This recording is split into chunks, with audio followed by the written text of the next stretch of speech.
ഈ കേസിൽ സ്റ്റേഷൻ ജാമ്യം ലഭിച്ച നടൻ ഷൈൻ ടോം ചാക്കോ പുറത്തിറങ്ങി. 3 മണിക്കൂറിലധികം നീണ്ട ചോദ്യം ചെയ്യലിന് പിന്നാലെയാണ് ഷൈനിന് സ്റ്റേഷൻ ജാമ്യം ലഭിച്ചത്. 3 വകുപ്പുകൾ ചുമത്തിയാണ് ഷൈനെതിരെ കേസ്. ലഹരി ഉപയോഗം, ഗൂഢാലോചന, തെളിവ് നശിപ്പിക്കൽ തുടങ്ങിയ കുറ്റങ്ങളാണ് ഷൈനെതിരെ ചുമത്തിയിരിക്കുന്നത്. BNS 288, NDPS 27B, NDPS 29 എന്നീ വകുപ്പുകളാണ് ഷൈനെതിരെ ചുമത്തിയത്. വരും ദിവസങ്ങളിൽ ഷൈന്റെ മൊഴിയുടെ അടിസ്ഥാനത്തിൽ പോലീസ് അന്വേഷണം വ്യാപിപ്പിക്കുമെന്നാണ് വിവരം. ലഹരി വിതരണക്കാരനുമായി ഷൈൻ സാമ്പത്തിക ഇടപാടുകൾ നടത്തിയിട്ടുണ്ടെന്ന് പോലീസ് കണ്ടെത്തിയിരുന്നു. ഷൈന്റെ ലഹരി ഉപയോഗം സ്ഥിരീകരിക്കാൻ നടന്റെ നഖവും മുടിയും അടക്കം ശാസ്ത്രീയ പരിശോധനയ്ക്ക് വിധേയമാകും. പരിശോധന ഫലം ഷൈനെതിരായ കേസിനെ സംബന്ധിച്ച് നിർണായകമായിരിക്കും. ഷൈനെതിരായ കേസിൽ ഒരാളെ കൂടി പ്രതി ചേർത്തിരുന്നു.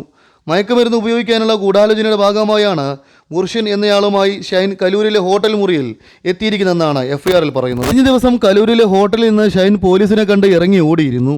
ഇതിന് പിന്നാലെ വീട്ടിൽ നേരിട്ടെത്തി സ്റ്റേഷനിൽ ഹാജരാകണമെന്ന് കാണിച്ച് പോലീസ് ഷൈന് നോട്ടീസ് നൽകി. പോലീസ് സ്ഥലത്തെത്തിയപ്പോൾ ഷൈൻ വീട്ടിലുണ്ടായിരുന്നില്ല. തുടർന്ന് കുടുംബത്തിന് നോട്ടീസ് കൈമാറുകയായിരുന്നു. മറ്റൊരാളെ തേടിയാണ് അന്വേഷണ ഉദ്യോഗസ്ഥർ കലൂരിലെ ഹോട്ടലിലെത്തിയത്. പിന്നാലെ ഹോട്ടലിൽ രജിസ്റ്റർ പരിശോധിച്ച ഉദ്യോഗസ്ഥർ തങ്ങൾ തേടിയെത്തിയ വ്യക്തിയും ഷൈനും ഒരേ മുറിയിൽ ഉണ്ടെന്ന് മനസ്സിലാക്കുകയായിരുന്നു. തുടർന്നാണ് ഷൈൻ ഹോട്ടലിൽ നിന്ന് ഇറങ്ങി ഓടുന്നതിൻ്റെ ദൃശ്യം പുറത്തുവരുന്നത്. ചോദ്യം ചെയ്യലിൽ ഗുണ്ടകളാണെന്ന് കരുതിയാണ് ഹോട്ടലിൽ നിന്ന് ഓടിയതെന്നാണ് ഷൈൻ മൊഴി നൽകിയത്. നേരത്തെ സിനിമാ സെറ്റുകളിലെ ലഹരി ഉപയോഗത്തിൽ ഷൈൻ ടോം ചാക്കോയ്ക്കെതിരെ നടി വിൻസി അലോഷ്യസ് പരാതി നൽകിയിരുന്നു.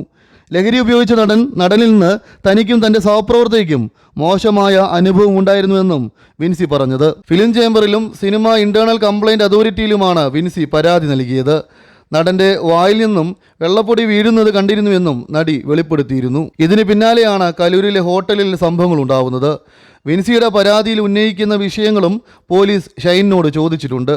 എന്നാൽ വിൻസി പരാതി നൽകാത്ത പക്ഷം കൂടുതൽ നടപടികൾ എടുക്കാൻ പോലീസിന് കഴിയില്ല. പോലീസിൽ പരാതി നൽകിയിട്ടില്ലെന്നാണ് വിൻസിയുടെയും കുടുംബത്തിൻ്റെയും തീരുമാനം.